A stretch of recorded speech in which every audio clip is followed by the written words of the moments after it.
But Dalton, with the number 1 overall pick, the Tennessee Titans, who seem pretty locked in on a quarterback for this year's draft, that quarterback likely being Cam Ward, who do they take here at number 1? That was the big debate here. Are they still locked in on that same quarterback? And the Titans were dead last in passing grade last year. So we know they're taking a quarterback in any scenario where we're having a mock draft here. But that's the big question, is the potential and what we think of these future quarterbacks, and then what we think maybe presumably of Cam Ward, who is likely to go with the actual first overall pick. But I was back and forth on it, and then I said, you know what?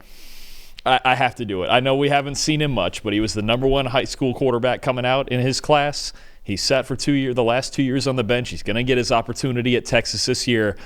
Give me Arch Manning from Texas. From the 2026 class, you know what? When in doubt, pick a Manning. We've seen it work. We've seen it work 3 times already before, and I know it's a limited sample size, but a little over 100 dropbacks this past year, and a little bit of wildcat work. He would get in. Steve Sarkisian would put Arch in to get some mobile read option stuff going, and this is the thing too. That's a Manning that can run. But an 88 PFF grade in limited work last year, made a couple of starts, looked really good in those starts, and I think he's going to take off this year under Steve Sarkisian. It's a very quarterback-friendly offense. You have a lot of talent still. Ryan Wingo and those guys at the skill spots. C.J. Baxter.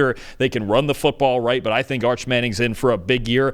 And we sit here and wonder, should they have played Arch Manning? Even when Quinn Ewers came back healthy, did Arch play well enough maybe to win that job? But they're taking the patient approach. We don't necessarily even know that Arch Manning will come out in next year's draft. It could be 2026, could be 2027, but I think he's in for a big year, and that's just what sticks out to me. We've seen him play a little bit. He's already played well. He's going to be seasoned in that offense with 2 years on the bench behind Quinn Ewers already, and I just think, again, it comes back to, look, this is a Manning. He's got a great arm. He's arguably a better athlete than either Peyton or Eli were.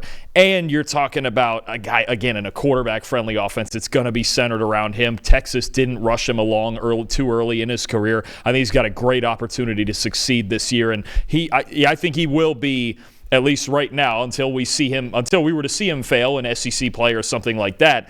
You got to think either next year or the year after that Manning's an early favorite to be the number 1 overall selection at some point. Oh, absolutely. I think when the betting odds come out for the 2026 NFL draft, he'll probably be very high up there for the number 1 overall pick odds. And yes, this is a massive projection considering he's only started 2 games in his collegiate career against very easy opponents in those 2 games. But like we said before, he's got all the tools you look for at a quarterback position. He's very refined already. And Dalton and I both agree he probably should have been starting last year for Texas. Marina in the chat even said, Manning will come out in 2027. I'll say this. As of right now, I think their plan as a family is for him to play 2 more years of college ball, then enter the draft. So that means 2027. However, plans can change. And right now, Arch Manning is tied for the betting favorite to win the Heisman Trophy next year, and Texas is going to be one of the top teams in the country next year. So it's very within the realm of possibility that Arch Manning wins the Heisman Trophy and Texas wins a national championship. If that happens, I don't think he comes back to school for another year, because if that happens, he will be pretty much guaranteed to be the number 1 overall pick in the 2026 NFL draft. Plans can change. I do think, yes, as of right this second, the plan is 2027. But if he wins a Heisman and they win a Natty, which are both very possible next year, I think he's coming out in 2026. Yeah, I agree. I mean, it's going to depend. The timing of it's going to depend on the results of this season and how well it goes. Even if he just has a solid top 10 to 12 quarterback season, I think then we have a different conversation about, okay, maybe he waits 1 more year, because there is a little bit of a danger in a long history of guys who only made 1 full season of college starts, and then they go to the NFL, and that lack of experience kind of hurts them too. And look, he's certainly making enough money down there at Texas with NIL. Isn't it a reported somewhere near $6 million a year it is right now? So he's not hurting for money, and certainly the family he's coming from isn't hurting for money either. So it's not going to be a rush to go to the NFL and make money. It's going to really be about, is he ready? And is he ready right away as a presumed possible number 1 overall pick, right, for whatever team that may be? We've even cracked some jokes around here about, could it be the New Orleans Saints? Could it be, and I don't think they're bad enough to maybe get the number 1, but Indianapolis Colts, even the New York Giants.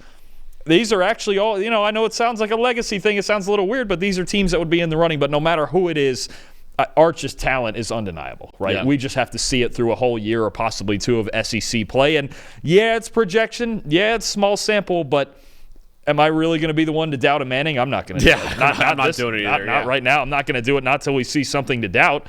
And week 1 against Ohio State should be fun. There we go. That's there we go. Sure.